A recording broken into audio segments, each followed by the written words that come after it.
Fees in estate agency. Today, I'm joined by Ollie Henson, who is an estate agent from Huntingdon.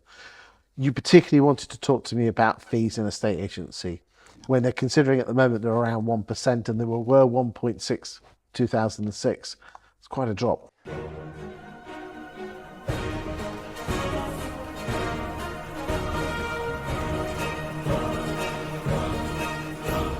I read that, and that was startling. You know, the average fee in 2006 was 1.6%, and then how you worked it out and adjusted it for inflation. I was like, my God, what's this industry doing to ourselves? But I think there's a couple of things. One, we just touched on it, is mindset. You know, it starts with a mindset. The difficulty with talking about percentage fees is as you go across the country, right?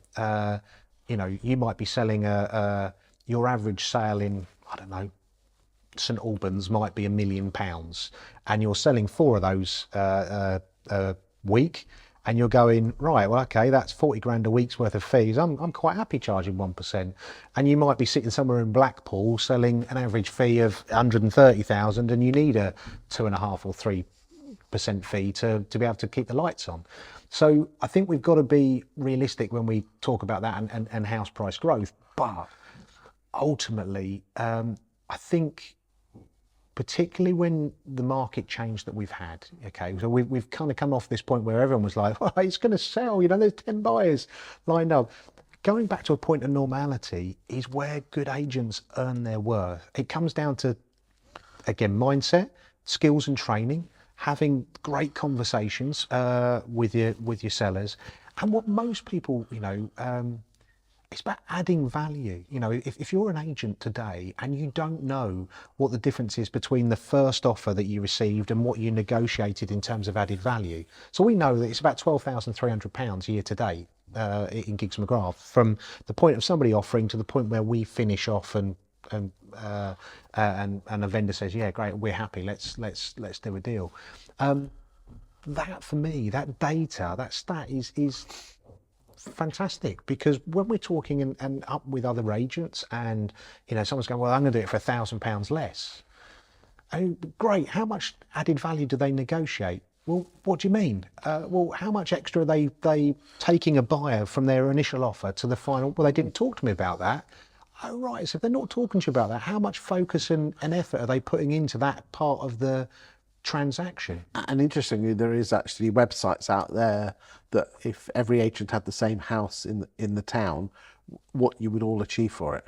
Yeah. I mean, this is price, and this is independent data. And I think, you know, working through those bits, the biggest challenge, Chris, you'll know, is everyone thinks that if I put my house on Rightmove, every agent's got the same opportunity. And we know that's not the case. You know, whatever profession you're in, there are people that are better equipped in that profession than others.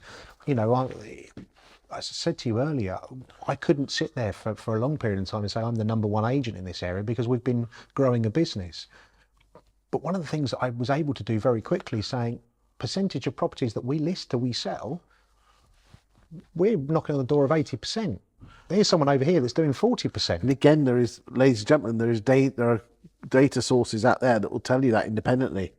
That's it. And you know, if you're going out there and you want to build belief straight away in your value or your lister. And again, I think back to my early years at Countrywide, you know, the fees were 2.5% at the time, you know, scale fee.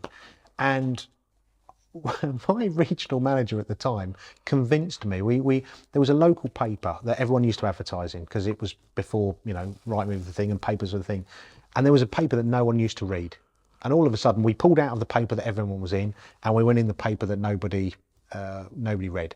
But because nobody read it, it was really cheap. And we could have 8 pages of advertising for like 1 page in the paper. And my regional manager at the time convinced me that that was the best thing ever. I went out there with like you know, bulletproof vest on, going, oh, we've got 8 pages of advertising. You know, it's great. This is going to mean X, Y, and Z for you, Mr. Vendor. We're going to be able to more exposure, more interest, more marketing. And what ultimately that did is it built belief in me that when somebody come up and said, yeah, but someone's going to do it for 1.5% around the corner, why am I going to pay you 0.75% more? I had something that I could go to and go, is this important to you? Well, yeah, it is. Well, that's what you're getting. And I think that's what, whatever your USP is today, the amount of people when I go out and quote a fee go, oh, someone's going to do it for a bit less, would you match it? And we say no, they're really happy. They're really happy that we're not the same. We're really happy, yeah, but someone around the corner is going to do it for 1%. Yeah, they are, but can we talk about what the differences are? And what do you actually need, Mr. and Mrs. Vendor? Well, I want this, this and this. And if I can achieve that, am I worth the extra money? Well, yeah, I suppose you are. Great. What have we got to lose? And You're only going to pay me if I do my job. Win-win scenario. Yeah. That's the bit, trying to create it. But use data, use stats, use all of the information that's available to you from said websites to make that work. Thank you for your time today, Ollie. Thanks, Chris.